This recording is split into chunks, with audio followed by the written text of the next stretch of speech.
धनु एस्ट्रोभिंड के प्रिय दर्शकों, जरा ध्यान से सुनिए। ज्योतिष का, वैसे तो ज्योतिष में बहुत सारे नियम होते हैं, लेकिन एक बड़ा ही अचूक नियम है।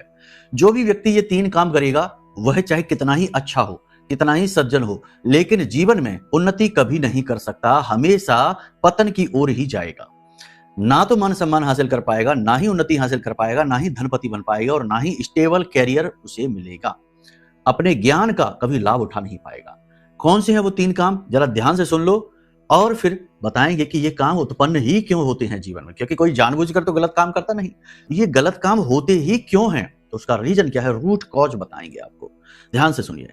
सबसे पहली चीज, जो व्यक्ति इत्र का दान करता है, धार्मिक वस्तुओं का, पुस्तकों का दान करता है, मूर्तियों का, धार्मिक तस्वीरों का, भगवान की तस्वीरों का दान कर देता है, गिफ्ट दे देता है उपहार में, वो व्यक्ति सुखी नहीं रह सकता। क्योंकि उसका ज्ञान यानी उसका बृहस्पति और उसकी धन संपदा यानी उसका शुक्र किसी और के हाथों में चला गया।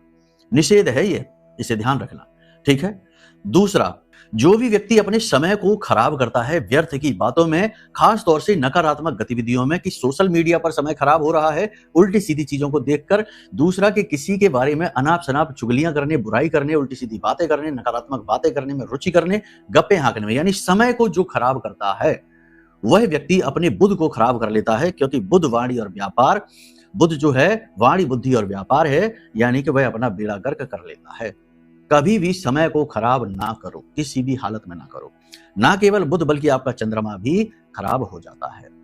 तीसरा, जो भी व्यक्ति हिंसा करता है, पशु हिंसा खास तौर से, जो भी व्यक्ति पशुओं के साथ हिंसक व्यवहार करता है, कुत्तों को मारा पीटा, जानवरों को मारा पीटा, गायों पर अत्याचार किया, डंडे से मारा पीटा, कुछ खिलाया पिलाया तो नहीं, उल्टा मार पीट कर जब देखो तब भगा दिया, तो जो व्यक्ति पशुओं के साथ अत्याचार करता है उसका उद्धार होना संभव नहीं। क्योंकि पशु वैसे भी कष्ट योनि में है।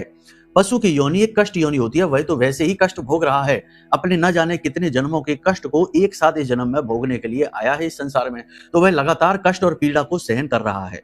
लेकिन आपने उसकी पीड़ा को और बढ़ाकर अपने कर्म को खराब कर लिया। अब आपको इस कर्म का फल भोगना ही पड़ेगा, हर हाल में भोगना पड़ेगा।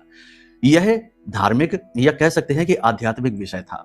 कहने का मतलब यह है कि जो व्यक्ति दया का भाव रखता है, जो व्यक्ति समय का ख्याल रखता है और जो व्यक्ति अपने धर्म, अपने माता पिता, अपने पूर्वजों का सम्मान करता है, वह व्यक्ति उन्नति हासिल करता है। अब ऐसा भाव मन में उत्पन्न ही क्यों होता है कि यह गलतियां इंसान करता है? कुंडली के दोषों की वजह से। कौन सा दोष है आपकी कुंडली में, कैसे उसका निवारण होगा, इसका समाधान तो कुंडली दिखाकर ही होगा। तो वीडियो में नंबर है, इन पर फोन कर लो, हम आपको सारी बातें विस्तार से समझा देंगे, समाधान भी दे देंगे। प्रेम से बोलिए जय माई की, जय मां बगलामुखी।